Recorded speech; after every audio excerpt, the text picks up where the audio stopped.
नमस्कार. मोहोळ विधानसभा मतदारसंघाच्या अटीतटीच्या निवडणुकीमध्ये राष्ट्रवादी काँग्रेस पार्टी शरदचंद्र पवार पक्षाचे आमचे उमेदवार राजू खरे हे 30,000 पेक्षा जास्त मताधिक्याने विजयी झाले. 50 वर्षाची एकाधिकारशाही असलेली एकाच कुटुंबामध्ये असलेली सत्ता उलथवून या मोहोळ तालुक्यातील मोहोळ मतदारसंघातील सर्वसामान्य जनतेने स्वातंत्र्य लढा पुकारून या मोहोळ मतदारसंघाला गुलामीतून मुक्त केलं आहे. आज खऱ्या अर्थानं मोहोळ मतदारसंघ हा स्वतंत्र झालेला आहे. देशाला स्वातंत्र्य मिळून 75 वर्ष झाली, परंतु या मोहोळ तालुक्याचा स्वातंत्र्य दिन हा 23 नोव्हेंबर म्हणून यापुढे लक्षात ठेवला जाईल. यानंतर ज्यांनी आमचा प्रचार केला, ज्यांनी आम्हाला मतदान केलं, त्या सर्वांचं तर आम्ही आभारी आहोतच, त्या सर्वांना आम्ही धन्यवाद देतो. परंतु ज्यांनी आमच्या विरोधात मतदान केलं त्यांनाही आम्ही त्यांच्याबद्दलही कुठली कटुता ठेवणार नाही. आमच्या विरोधात असलेल्या कार्यकर्त्यांच्या बाबतीतही कुठली कटुता ठेवणार नाही. आता राजाभाऊ खरे हे निवडून आल्यानंतर आम्ही या मतदारसंघाच्या विकास कामावर लक्ष देऊ. मतदारसंघाला विकासाच्या दृष्टीनं अत्युच्च शिखरावर घेऊन जाण्याच्या करता शर्थीनं प्रयत्न करू. या निवडणुकीमध्ये अनेक सहकाऱ्यांनी मोलाचं योगदान दिलं. वेगवेगळ्या पक्षाचे उपरणी बाजूला ठेवून प्रत्येकाने या स्वातंत्र्य लढ्यामध्ये सहभाग नोंदवला आणि ही अत्यंत महत्वाची आणि जमेची बाब आहे. कार्यकर्त्यांना सुद्धा आमचं आव्हान आहे की विजय जो आहे तो संयमाने साजरा करा. विजयाचा उन्माद करू नका. विरोधी गटाच्या कार्यकर्त्यांना हिनवू नका. सर्वांचं आभार माना. प्रत्येक गावातल्या कार्यकर्त्यांनी ज्यांनी आपलं काम केलेलं आहे त्यांनी त्या गावकऱ्यांचं आभार माना, मतदारांचं आभार माना. धन्यवाद.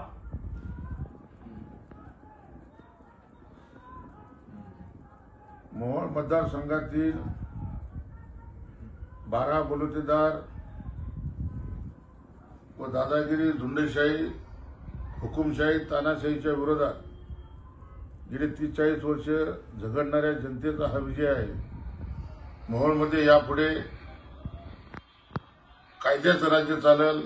मालकशाही संपवून मोहोळच्या जनतेनं लोकशाही काय असते ते 23 नोव्हेंबर 2024ला विधानसभेच्या निकालातून दाखवून दिलेलं आहे. या निवडणुकीमध्ये राष्ट्रवादी काँग्रेस पक्ष शरदचंद्र पवार, शिवसेना उद्धवसाहेब, शिवसेनेचे आमचे चरणराजे चौरे, काँग्रेस पक्षाचे सर्व कार्यकर्ते, रिपब्लिकन पक्षाचे सर्व कार्यकर्ते, जकराया कारखान्याचे चेअरमन जाधव साहेब, भीमा परिवार, अनेक माझ्या आमदारात मदत केलेले माझे मित्रमंडळी, या मोहोळ मतदारसंघातील तमाम जनता, मायबाप जनता, या सगळ्यांचा हा विजय आहे. यापुढे मोहोळ मतदारसंघाच्या विकासासाठी जे काही प्रयत्न करायचे ते येत्या 5 वर्षामध्ये प्रयत्न केले जातील. हा मतदारसंघ गेली 30-35 वर्ष एकाच घराच्या हातामध्ये सत्ता असल्या कारणानं इथं लोकशाही नव्हती तर हुकुमशाही होती आणि ठराविक भागाचा विकास झाला. परंतु मी आज निवडून आल्यानंतर मोहोळच्या जनतेला आश्वासित करतो, मोहोळ शहर, मोहोळचा ग्रामीण भाग जो अविकसित आहे त्याला विकसित करण्यासाठी शर्थीचे प्रयत्न केले जातील.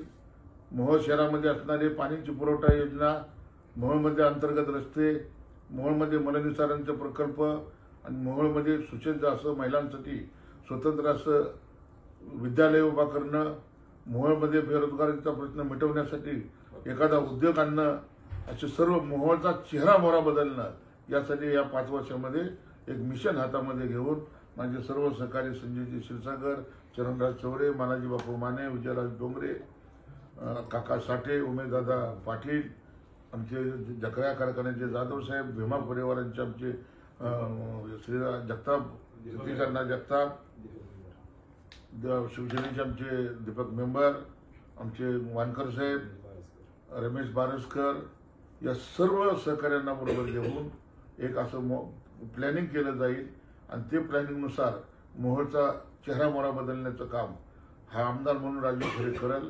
पण माझी पहिली प्राथमिक मागणी आहे की मी निवडणुकीमध्ये जाहीर केलं होतं की 30 दिवसाच्या आत जे अनगरला गेलेलं अपर तहसील कार्यालय आहे ते रद्द केलं जाईल.